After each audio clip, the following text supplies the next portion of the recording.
Are you going to sue Blake Lively too? Into oblivion, Megan. Wait till you see this lawsuit. It's all going to be based on evidence. It's not going to be just a lawsuit.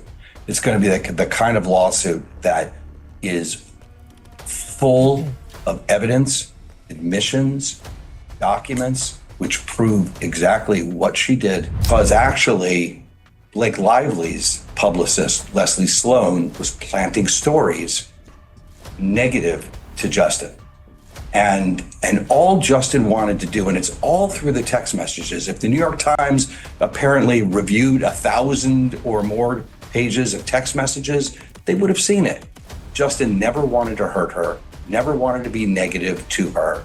He wanted to protect the film, he wanted to protect himself, and he wanted to protect her from making negative allegations about him that were made up and that are proven in this case. That Blake Lively found herself completely unprepared during a live television broadcast when Bryan Freedman made a comment that left her momentarily speechless.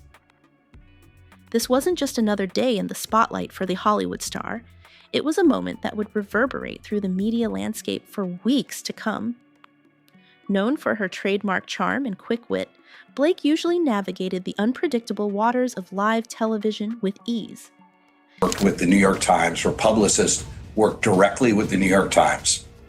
They shared illegally obtained text messages. They shared those together. They concocted a complaint that they filed with the Civil Rights Division. They omitted texts that would have provided context, texts that were in the exact same string that would have provided context of what was really going on. And in fact, they actually removed emojis from text that show that there was satire and there was joking around by the PR crisis agents. I mean, the PR crisis agent. However, this time the unexpected remark transformed the atmosphere into something surreal, creating a pause that felt almost palpable in the studio. The backdrop of this incident was a complex web of legal drama involving a collaboration with the New York Times. Publicists had allegedly shared illegally obtained text messages to craft a complaint filed with the Civil Rights Division. Okay, so this is an excerpt from my new favorite book, which is the website that Justin Baldoni published, all about his correspondence with Blake Lively. And this is one of my favorite excerpts with my new favorite Game of Thrones character, Blake Lively. Are you ready for it? And him serving it back to her is just as important. You don't usually see both the man and the woman with such agency and humor. Anyway, I can act it out for you next week to make sure it comes through. Or I can send it now. Let me know what you prefer. XX. To which Justin Baldoni responded, "Sorry, I was just crying my eyes out as kids and family just left for another 5 weeks and it was a shit show. Heart emoji, heart emoji, heart emoji." In a move that raised eyebrows, they omitted crucial texts that would have provided essential context, even going so far as to remove emojis that indicated the exchanges were meant to be humorous. Observers noted that Blake's usual sparkle seemed to dim, replaced by a look that mingled disbelief with a trace of ironic amusement. Bryan Freedman, Justin Baldoni's attorney, has just shot back at Blake Lively's motion to dismiss. Blake is abusing the legal system. 3 exclamation points. Bryan Freedman tells TMZ Ms. Lively's recent motion to dismiss herself from the self-concocted disaster she initiated is one of the most abhorrent examples of abusing our legal system. Freedman says stringent rules are put into place to protect the innocent and allow individuals to rightfully defend themselves, while noting laws are not meant to be twisted and curated by privileged elites to fit their own personal agenda. In his statement to TMZ, Freedman reiterated, as we said yesterday in response to Mr. Reynolds' same cowardly measures, we will continue to hold Ms. Lively accountable for her actions of pure malice, which include falsely accusing my clients of harassment and retaliation. Freedman summed it up by saying Blake's fantastical claims will be swiftly debunked as discovery moves forward, easily disproved with actual evidentiary proof. In an industry where every quip is analyzed and every reaction scrutinized, her fleeting silence spoke volumes, revealing that even a polished star like Blake Lively could be caught off guard by the unpredictable nature of live television. The moment unfolded during what was intended to be a routine broadcast. Bryan Freedman, known for his provocative remarks and penchant for stirring the pot, Baldoni's the bad guy.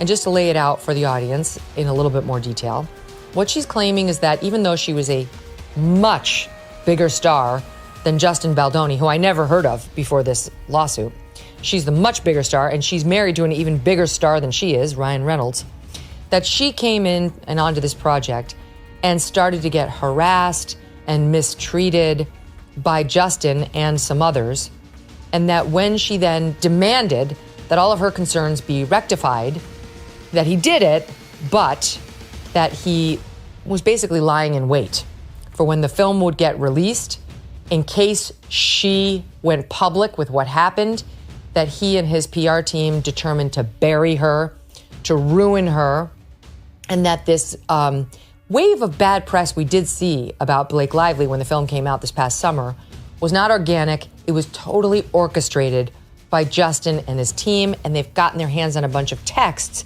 seized the opportunity to make a bold statement that struck a nerve with Blake. His comment, which many had whispered about behind closed doors, was suddenly thrust into the glaring spotlight. Bryan Freedman, Justin Baldwin's attorney, has just shot back at Blake Lively's motion to dismiss.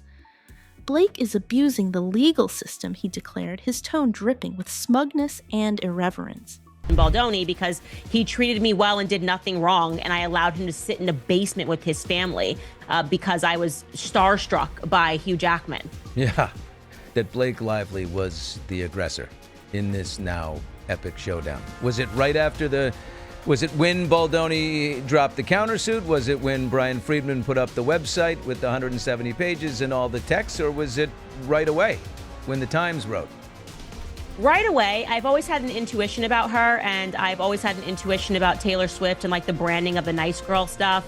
And something just didn't. I went through Justin Baldoni's Instagram, and he just seemed like a puppy. And I read it just didn't add up to me that this guy was secretly just dying to talk about pornography all the time and talk about his porn addiction and wanted her to look at pornography. I'm going, this is not the Instagram feed I'm looking through. And I went back years. The atmosphere in the studio shifted dramatically from casual banter to a charged tension as the audience, a mix of industry insiders and devoted fans, leaned in, eager to see how this unscripted moment would unfold. Some spectators smirked at the irony of a Hollywood darling like Blake being momentarily rendered mute, while others held their breath. Bryan Freedman, Justin Baldoni's attorney, has just shot back at Blake Lively's motion to dismiss. Blake is abusing the legal system. 3 exclamation points. Bryan Freedman tells TMZ Miss Lively's recent motion to dismiss herself from the self-concocted disaster. Fully aware that this incident would be dissected by tabloids and social media for weeks.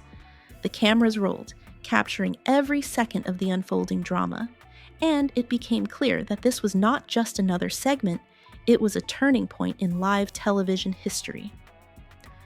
Bryan's comment was a surprising twist in a conversation that had maintained a veneer of politeness until that point.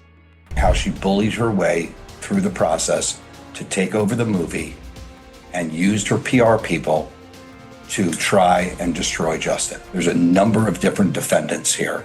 Stephanie Jones will be all over this complaint. That is the PR agent who was supposed to be working for Justin Baldoni. Leslie Sloan, who's another PR agent who will be part of this lawsuit. That was Blake Lively's. Blake Lively will be sued, and we're carefully considering other people that will be sued also. Ryan Reynolds, for sure. His words sliced through the ambient chatter of the studio like a hot knife through butter, leaving no room for pretense. The comment itself, while seemingly trivial on the surface, was loaded with implications that struck a chord with Blake. In that split second, as the words reverberated through the studio, the camera found Blake Lively. Her reaction was immediate and unmistakable, an expression that seemed to say, "Really? You can't be serious." Her eyes widened just enough to betray the fact that she wasn't merely processing the information. She was actively battling the urge to retort with a biting comeback. For a fleeting moment, the glitzy veneer of Hollywood was peeled back to reveal a raw and human response, one that even the most experienced celebrity could hardly anticipate.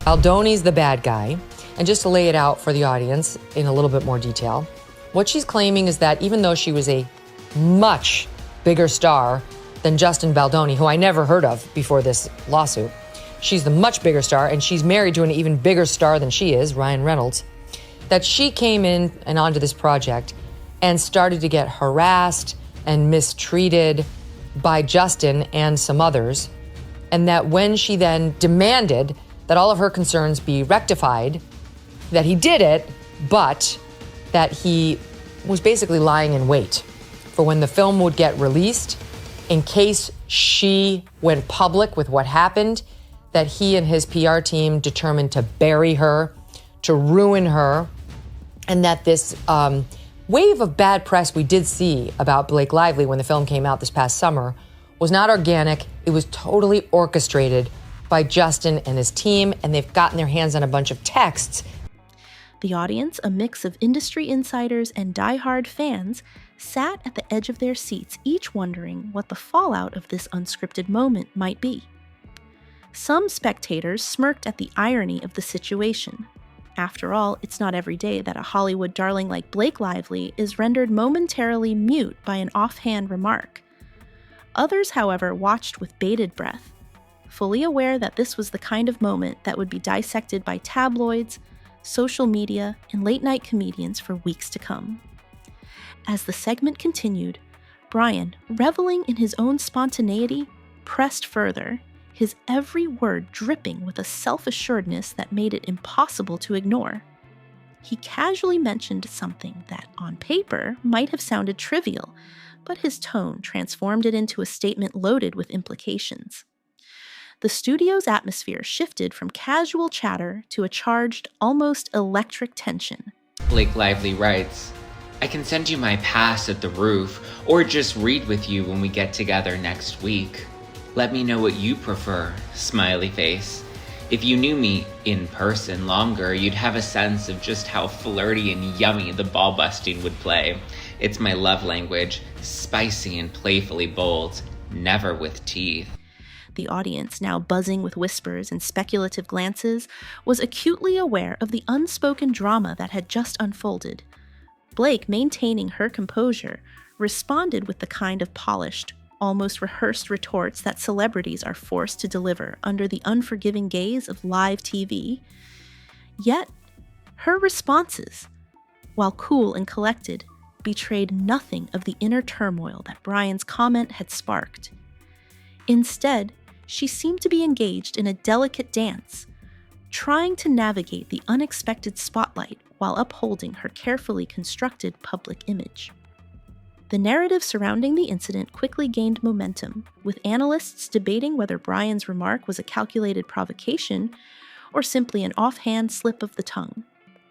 As the dust settled, industry insiders speculated on the potential repercussions of the incident. Some claimed it might force publicists to rethink how they coach their clients for live interviews. I think Ryan Reynolds has a few secrets in the closet too that they don't want people to be taking a look at, and it's going to destroy these people. That's why they wanted this attorney's eyes only privilege. And basically we can say anything, the public can't see it, just the attorneys. It was kind of a radical thing to want, and they were arguing that, careers could be ruined. Well, what could be ruined? You might be a little embarrassed, but to ruin a career, there has to be some level of fraud in terms of how you're presenting yourself to the public and who you are in private.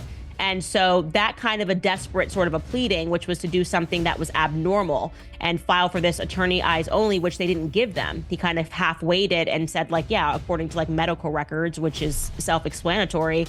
But that lets me know that they're scared and they're not going to admit that until they lose the dismissals. And then I think they're going to want to settle. Emphasizing the need for rapid-fire comebacks and unflappable poise. Others mused that it could spark a new wave of on-air spontaneity, with hosts and guests alike feeling emboldened to stray from the script. Regardless of the interpretation, one thing was clear. The moment had left an indelible mark on the landscape of live television. In the end, there was no grand resolution that evening, just a series of glances, muted chuckles, and the undeniable understanding that sometimes the best moments on live TV are the ones that no one saw coming. The incident has come to be celebrated as much for its humor as for its audacity, a reminder that beneath every polished facade lies the potential for unscripted brilliance, or, at the very least, a healthy dose of unexpected irony